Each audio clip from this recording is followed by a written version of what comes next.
Teleaula Natal. Olá galera, sou o professor Geison Pereira, da Rede Municipal de Ensino de Natal. O meu sinal em Libras é esse. Para maior acessibilidade à nossa aula, vou fazer a minha audiodescrição. Sou moreno, uso óculos, estou com a camisa amarela e uma calça jeans escura. Também farei a audiodescrição de todos os slides que compõem a nossa aula. No primeiro slide, temos o nome da Secretaria Municipal de Educação, em seguida, a disciplina de Língua Portuguesa e depois o assunto Biografia, que é o assunto que trabalharemos nesta aula e na próxima aula também com a professora Cíntia.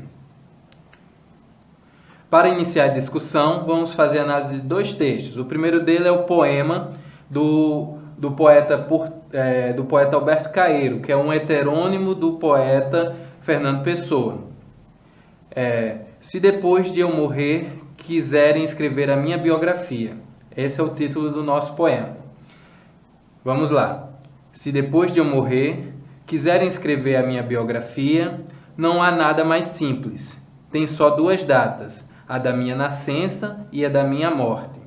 Entre uma e outra coisa, todos os dias são meus. Sou fácil de definir. Vi como um danado. Amei as coisas sem sentimentalidade nenhuma. Nunca tive um desejo que não pudesse realizar, porque nunca ceguei. Mesmo ouvir nunca foi para mim senão um acompanhamento de ver. Compreendi que as coisas são reais e todas diferentes umas das outras. Compreendi isto com os olhos, nunca com o pensamento. Compreender isto com o pensamento seria achá-las todas iguais. Um dia deu-me um sono como a qualquer criança, fechei os olhos e dormi. Além disso, fui o único poeta da natureza. Então, neste poema, o poeta Alberto Caeiro, ele fala de escrever uma biografia sobre ele. E a simplicidade com que ele passa sobre o ato de escrever uma biografia sobre ele, diz muito sobre o estilo de poema que ele faz. Né? O poeta Alberto Caeiro, que é um heterônimo do Fernando Pessoa, é a vertente de escrita de Fernando Pessoa que busca a simplicidade, a linguagem simples, a linguagem familiar. Ele foge do pensamento, porque para ele o pensamento complica muito a visão de mundo. E ele também era um poeta conhecido por tratar da natureza.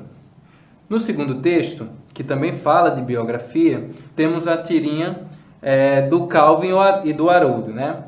Essa tirinha é composta por 4 quadrinhos, ela está em preto e branco e tem 2 personagens. O Haroldo inicia um questionamento no primeiro quadrinho. O que está fazendo? O Calvin, no segundo quadrinho, responde: estou escrevendo minha autobiografia. O Haroldo responde: mas você só tem 6 anos.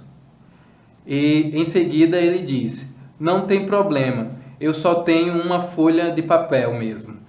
Ou seja, né, o Calvin, por ter 6 anos, não teria muito o que escrever na sua autobiografia. Então uma folha de papel resolveria.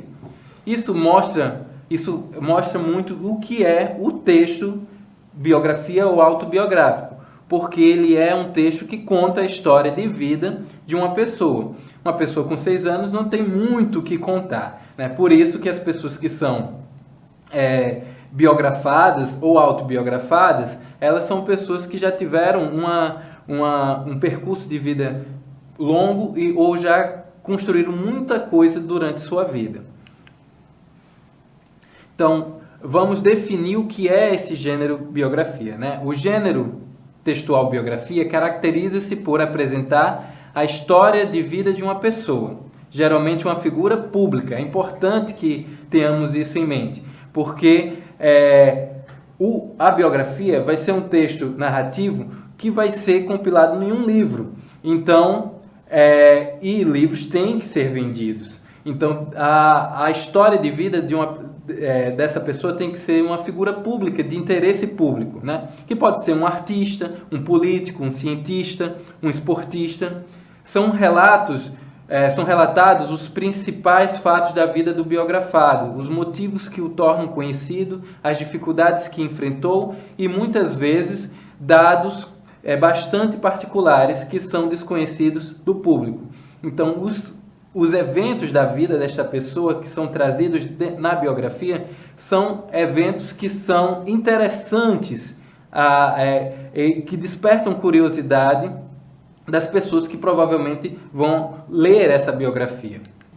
No próximo slide falaremos da etimologia e faremos um breve histórico do gênero biografia. A palavra biografia é composta por dois termos de origem grega, bio, vida, grafia, escrita, ou seja, escrita da vida, né? Ou seja, vamos escrever sobre a vida de uma pessoa. A biografia é um gênero textual bastante antigo, né? Assim como qualquer gênero textual, né? Ele existe por uma necessidade social, né? Uma necessidade comunicativa, e assim como qualquer outro gênero, né? Ela também pode se modificar com o passar do tempo, porque as necessidades comunicativas vão se modificando com o tempo. Então, a biografia da Idade Antiga ao século XVIII, ela era usada como um instrumento moral. As pessoas que eram biografadas eram pessoas conhecidas e que tinham uma reputação, né? E essa biografia era usada como um instrumento moral, ou seja, passava uma moral, passava um valor religioso, um valor político. A partir da modernidade, essa necessidade de ter a biografia como instrumento moral, ela vai se esvaiando, né? Vai se acabando. A biografia se torna mais objetiva e focada em todos os eventos relevantes da vida do biografado. Ou seja, o que vai interessar agora na biografia são os fatos realmente mais importantes da vida desse biografado. Ou seja, as conquistas, né, a parte da vida que é um pouco controversa ou não. Então, tudo isso vai chamar mais atenção do que o aspecto moral, político e religioso que essa pessoa pode transmitir.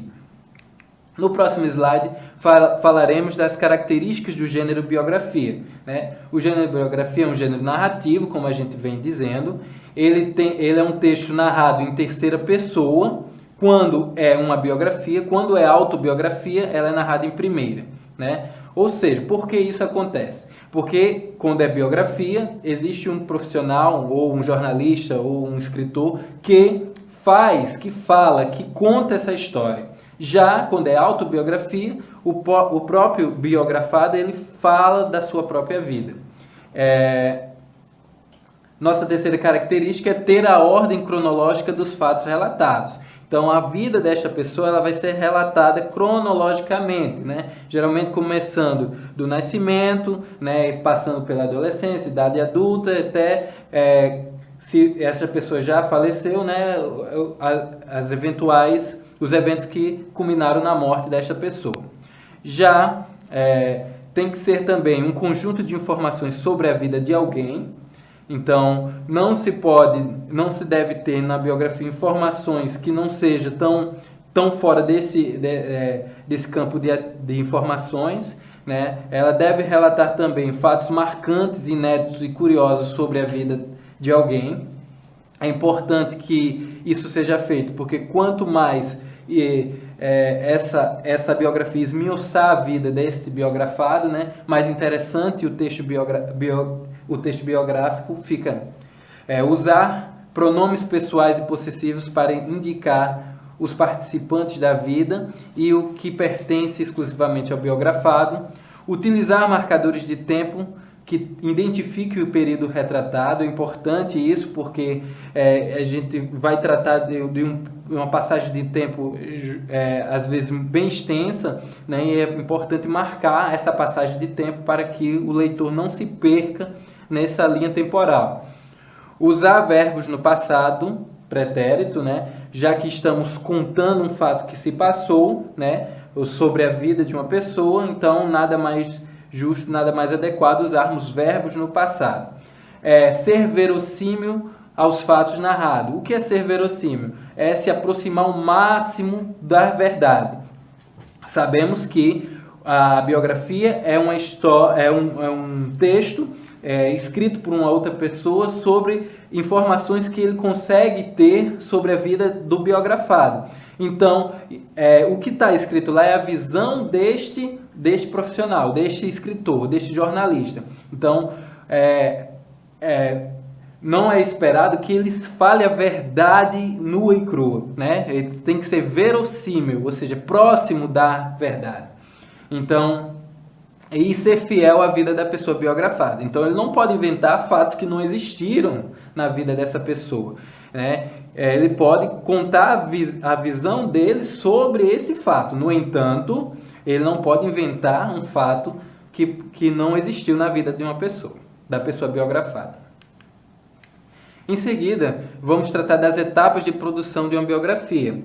A escrita de uma biografia passa primeiro por uma escolha da pessoa biografada. Isso é importante por quê? Porque essa pessoa biografada, ela pode ter uma vida interessante ou não, ela pode ter fatos importantes ou não, ela pode ter uma relevância social maior ou menor, então é importante escolher bem a pessoa biografada. Pesquisa aprofundada sobre a vida do biografado. Então, para escrever uma biografia, o jornalista, o escritor, ele tem que fazer uma pesquisa aprofundada, ele tem que fazer entrevistas, ele tem que ver documentos, tudo relacionado a esta pessoa. Entrevista com familiares, conhecidos e pessoas próximas do biografado. Então, é um procedimento padrão para se escrever biografia. Entrevistar conhecidos, entrevistar a pessoa biografada, se ela estiver viva. Organização das informações coletadas na pesquisa e entrevista, né? Então, antes de começar a escrever, essas informações precisam ser organizadas para que ele possa encontrar aí um viés, uma forma de contar essa história. Organização cronológica dos fatos mais importantes da vida do biografado. Então, é preciso que as informações, os eventos importantes que aconteceram na vida desta pessoa sejam organizados de maneira cronológica, ou seja, uma atrás da outra, em sequência de acontecimento. E a escrita do texto biográfico. Nesse slide teremos aí a definição, né? A biografia é um texto narrativo. E como qualquer texto narrativo, né, vai ter os elementos da narrativa. Então apresentaremos neste quadro, no lado esquerdo, os elementos da narrativa e no lado direito, os elementos da narrativa da biografia. Então vamos lá. Então, o foco narrativo da biografia é a terceira pessoa, né? Lembrando, se falarmos aí de autobiografia, esse foco narrativo muda, ele vai para a primeira pessoa. O narrador é o observador, já na autobiografia seria um narrador-personagem. Os personagens da biografia, sobretudo o biógrafo e as pessoas que fizeram parte de sua vida, né? Todas as pessoas importantes, né, que contribuíram com essa trajetória do biografado, né, elas são relatadas, são retratadas na biografia. O tempo é cronológico, como eu falei, né, os eventos devem ser encadeados cronologicamente para que o leitor não se perca, né, nessa sequência de fatos. O espaço são os espaços ocupados e frequentados pelo biografado. Então, não esperamos, numa biografia, falar de um espaço em que esse biografado não ocupou, não esteve ou não almejou estar, né? E o enredo é a história de vida do biografado. No próximo slide, teremos o contexto de produção, né? O emissor. Quem é o emissor? É o biógrafo, né? A pessoa que escreve, a pessoa que está publicando essa biografia é o biógrafo. O receptor são leitores interessados na vida do biógrafo. Pessoas que interessam, que têm admiração, ou que odeiam, ou que não gostam, que gostam dessa pessoa e querem saber da vida dela. O lugar social, né, é a esfera de comunicação midiática, né? Apesar de ser escrita por escritores, às vezes, ou jornalistas, né, a biografia ela não é um texto literário em si, ele é um texto mais voltado para o âmbito midiático, né? A posição social do emissor é um produto escolarizado e a posição social do receptor são leitores letrados e pessoas interessadas na história. O objetivo é divulgar a história da vida de uma pessoa e o conteúdo é a história da vida. Então, esse é o contexto de produção, né, para inserirmos a biografia como um gênero textual, né, importante, que tem uma relevância social comunicativa. Quanto aos textos biográficos, a gente tem a biografia, que, como a gente já definiu, é um texto narrativo, escrito em terceira pessoa, que fala da vida que narra a vida de uma pessoa. Já em seguida temos a biografia não autorizada, que tem as características da biografia, no entanto tem essa questão de ser não autorizada. O que é uma biografia não autorizada? É quando um biógrafo, né, um jornalista ou um escritor, ele escreve sobre a vida de alguém sem a autorização desta pessoa. E quando há uma publicação ou escritura de uma biografia não autorizada, sempre tem problemas judiciais envolvidos, né? Porque a publicação de uma biografia não autorizada, ela coloca em choque dois princípios importantes, dois princípios legais importantes, que é a liberdade de expressão, né? Que o biógrafo ele fala, né? Tem liberdade de expressão, eu posso publicar o que eu quero. E também a questão do direito à privacidade, que a pessoa biografada sem autorização, ela se sente ofendida, ela se sente invadida esse embate, né, sempre é resolvido judicialmente.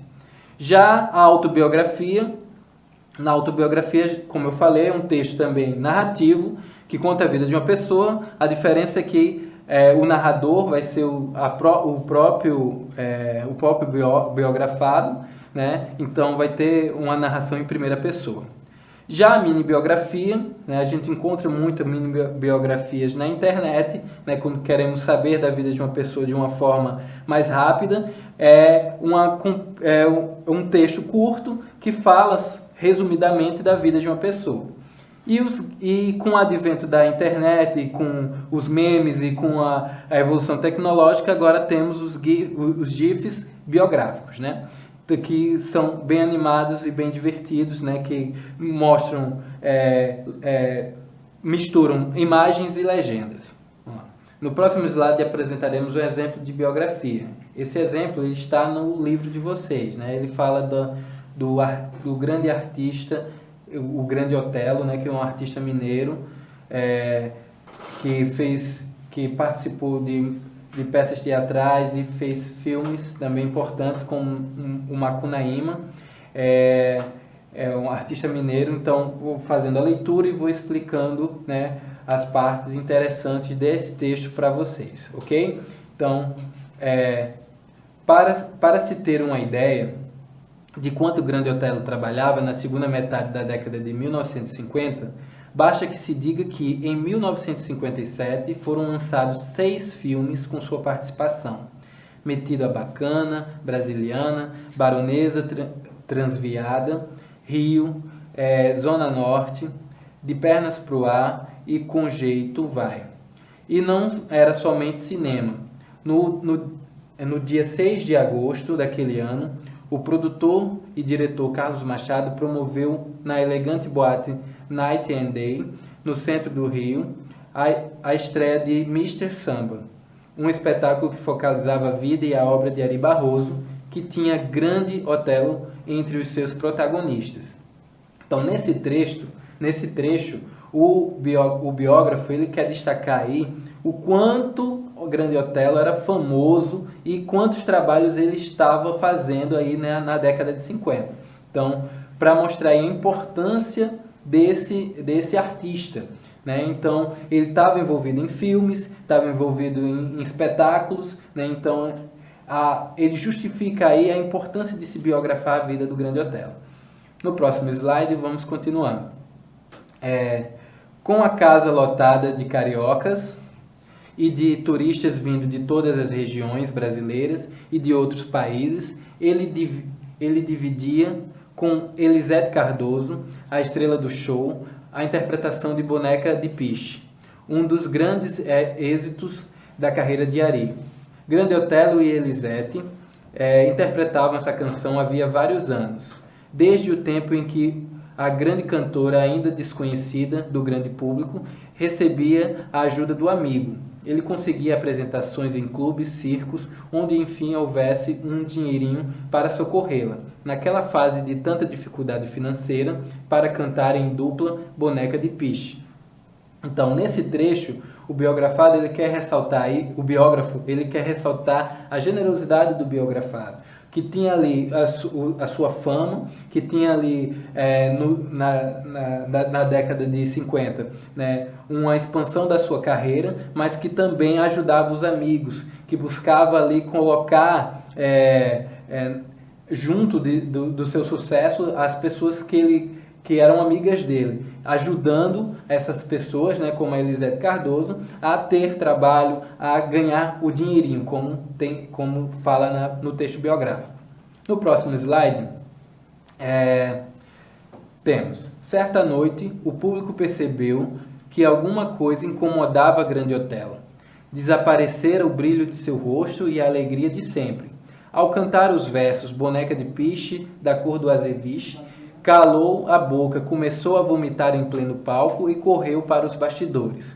Um médico que assistia ao show levantou-se assustado e correu para o camarim. Depois de aplicar uma injeção de coramina, ensopou um algodão em amônia e levou-o ao nariz do paciente, que protestava com veemência. Poucos minutos depois, com o brilho do rosto de volta, o artista manifestou a intenção de continuar o trabalho. Vou voltar para o palco. Então, nesse trecho, o biógrafo ele ressalta aí o compromisso que o grande Otelo tinha com o trabalho, né? Que mesmo doente, mesmo indisposto, ele queria estar lá no palco fazendo a sua apresentação junto com sua amiga, né, a Elisete. Então, ele mesmo passando mal, né, passou um tempinho ali e voltou para o palco para cantar, né? No próximo slide a gente vê como se deu isso, né? Não faça isso, vamos saber o que você tem, advertiu o médico. Otelo não levou a discussão adiante, esperou apenas que Elisete Cardoso encerrasse a interpretação no Rancho Fundo para voltar ao palco e dar continuidade ao número exatamente na parte interrompida, Boneca de Piche, da cor de azeviche. Elisete sorriu feliz e não escondeu a emoção, enquanto o público aplaudia cada verso do delicioso samba de Ari Barroso, né? Esse trecho mostra também que a biografia é um texto que deve ter diálogos também, né? Então, os diálogos são usados também para caracterizar os personagens, o personagem, né? Caracterizar o biografado, né? A gente também vê aí a concretização desse compromisso do grande Otelo com o trabalho, né? Com o público dele, que mesmo ali indisposto, ele volta ao trabalho, né, fazendo não só a plateia feliz, mas como a sua companheira, né, a Elisete, que já fazia esse número com ele há muito tempo, né. Em seguida, né, no próximo slide, vamos ter a continuidade, né, terminando o show, o médico voltou ao camarim e os dois saíram pela noite carioca. Divertiram-se muito lembrando de casos que ambos viveram, ou testemunharam na primeira infância em São Pedro de Uberaldinha, a cidade onde nasceu, situada a 863 metros acima do nível do mar, no nordeste do Triângulo Mineiro. Em 1929, a cidade mudaria o nome para Uberlândia, por sugestão de um dos seus filhos ilustres, João de Deus Faria. O médico, chamado Josias de Freitas, era um menino de 2 anos quando Otelo, filho da cozinheira de sua casa, Maria Abadia de Souza, nasceu. Em 1957, Josias vivia no Rio, onde abriu um consultório e ganhou muito prestígio como cirurgião. Mais tarde, viria a assumir a direção geral do Hospital Grafé Ginle, que se transformou na maior trincheira do país na luta contra a AIDS.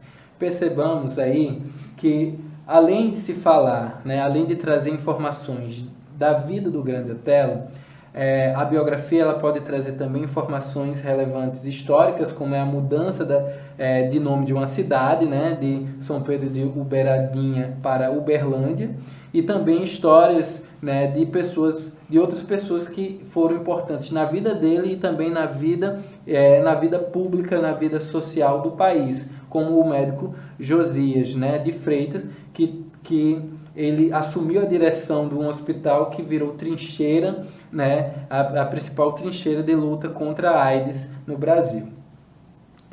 No próximo slide, por ter apenas 2 anos quando o Grande Otelo nasceu, Josias não se lembrava da data exata do nascimento do amigo. Nada demais, pois o próprio Otelo também ignorava. E por isso acabou inventando o dia e o mês, 18 de outubro, segundo justificava, seriam os mesmos do seu batizado. Já o ano 1915, inventara mesmo, é que ele nunca recorrera a uma única fonte possível para conhecer toda a verdade, já que na época, principalmente numa cidade do interior, quase sempre os filhos do povo deixavam de ser registrados nos cartórios oficiais. Se ele tivesse o cuidado de recorrer ao arquivo da paróquia de Nossa Senhora do Carmo de Uberlândia, veria no livro número 11, de 150 folhas, que a relação de todos os batizados que deveriam ser realizados entre 1º de janeiro de 1915 e 19 de outubro de 1917. O dia certo em que veio ao mundo, talvez por sobrar folhas em branco, o livro foi até junho de 1918. Né? Esse trecho, ele ressalta aí, ele vai ressaltar nesse trecho o trabalho de pesquisa do biógrafo. Por quê?